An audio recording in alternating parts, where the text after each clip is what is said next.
শ্রী বিষ্ণু তার সুদর্শন চক্র দিয়ে দেবী সতীর শরীর 51টি খণ্ডে বিভক্ত করেছিল।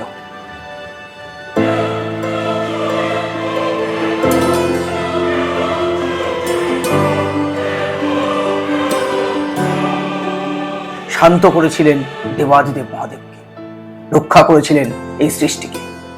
আর ওই 51টি শরীরের খণ্ড বিশ্ব ব্রহ্মাণ্ডের বিভিন্ন স্থানে গিয়ে পড়েছিল, যা পরবর্তীকালে আমরা সতীপীঠ বা শক্তিপীঠ নামে জানি। প্রত্যেকটি পীঠের সাথে এক অসামান্য মাহাত্ম্যের কাহিনী জড়িয়ে আছে, যা এক এক করে আমি আপনাদের সামনে তুলে ধরব দেবী কথাতে। নমস্কার, আমি শুভেন্দু। শুরু করছি আজকের দেবী কথা।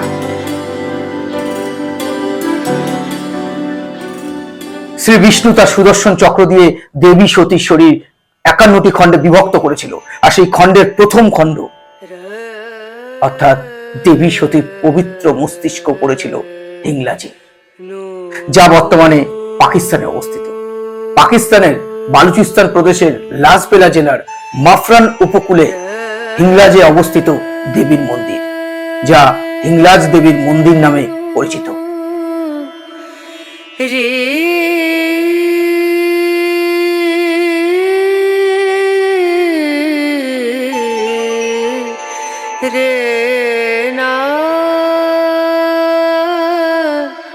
আর এই হিংলাজ মন্দিরের ভৈরব হচ্ছেন ভীমলোচন।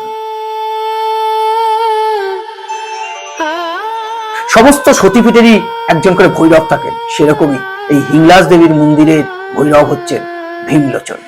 দেবী হিংলাজ মাতাকে অত্যন্ত শক্তিশালী দেবী বলা হয়, কারণ কথিত আছে দেবী হিংলাজ মাতা কখনো তার ভক্তদের খালি হাতে ফেরান না। তিনি সদা তার ভক্তদের মঙ্গল প্রদান করে থাকেন। তেমনই এক কাহিনী আজ আমি আপনাদের সামনে তুলে ধরবো। একসময় ভগবান পরশুরাম ক্ষত্রিয়দের ওপর কোন এক বিতর্কিত কারণে প্রচন্ড প্রতিহিংসা পরায়ণ ছিলেন। তিনি অবলীলায় ক্ষত্রিয়দেরকে হত্যা করতে থাকেন।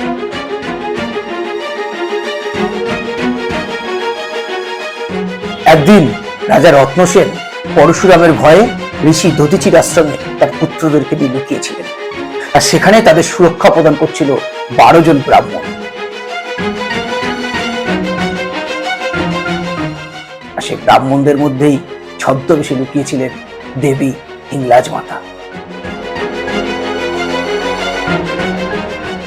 কোন অজ্ঞাত কারণে রাজা রত্নসেন ঋষি দধিচির আশ্রমের বাইরে যায়, আর ঠিক সেই সময় মুখোমুখি হয় পরশুরামের।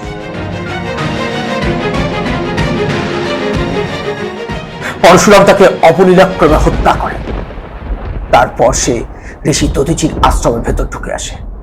সে খুঁজতে থাকে তার পুত্রদের, আর তার পুত্রদের মধ্যে জয়সেনকে দেবী হিংলাজ মাতা এক প্রতিরক্ষামূলক মন্ত্র শিখিয়েছিলেন পরশুরামের থেকে নিজেদেরকে রক্ষা করার জন্য। কিন্তু পরশুরাম তো অত্যন্ত শক্তিশালী।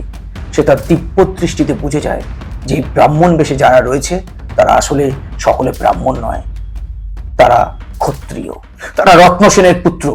পরশুরাম যখন তাদেরকে মারতে উদ্যত হয়, তার সামনে উপস্থিত হয় স্বয়ং দেবী হিংলাজ মাতা।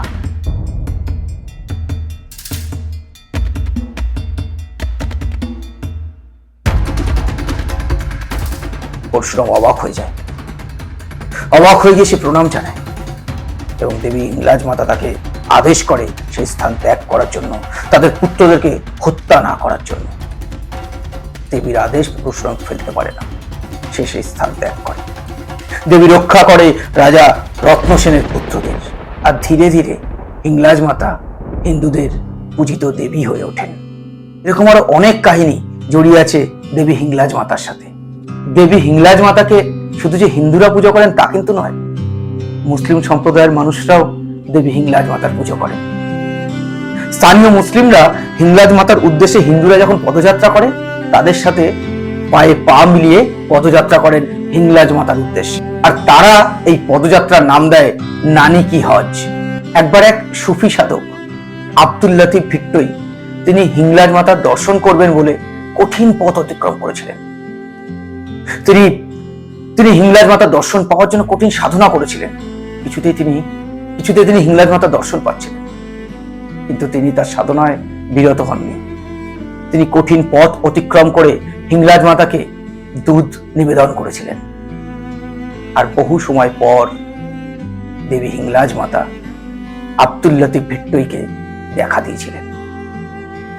হিংলাজ মাতাকে স্বয়ং সামনে থেকে দেখে আব্দুল লতিফ ভিট্টই যেন বিগলিত হয়ে উঠেছিল। সে যেন বিশ্বাস করতে পারছিল না যে স্বয়ং দেবী তার সামনে দাঁড়িয়ে আছে। এরকম আরো অনেক কাহিনী দেবী হিংলাজ মাতার সাথে জড়িয়ে আছে। হিংলাজে শুধু যে মন্দির আছে তা কিন্তু নয়, সেখানে অনেক পবিত্র কুণ্ড আছে। আর সেই কুণ্ডগুলো হলো তীরকুণ্ড, ব্রহ্মকুণ্ড, তীরকুণ্ড, কালীকুণ্ড, অনিলকুণ্ড। এই প্রত্যেকটি কুণ্ড অত্যন্ত পবিত্র।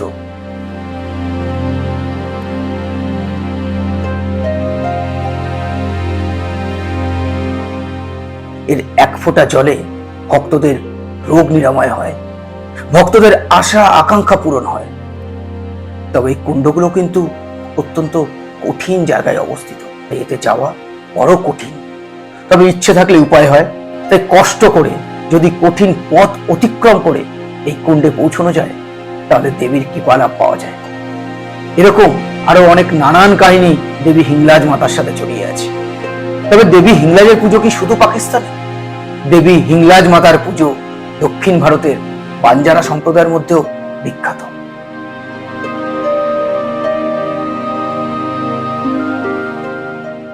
এরকম আরো অনেক নানান কাহিনী আমি আপনাদের সামনে তুলে ধরবো দেবী কথাতে। যদি আপনাদের মনে হয় যে আপনারা আরো অন্যান্য কাহিনী শুনতে চান, তাহলে আপনারা কমেন্ট করুন। আমি নিশ্চয়ই সেই কাহিনীও আপনাদের সামনে তুলে ধরার চেষ্টা করব। দেখতে থাকুন দেবী কথা। ভালো থাকুন। নমস্কার।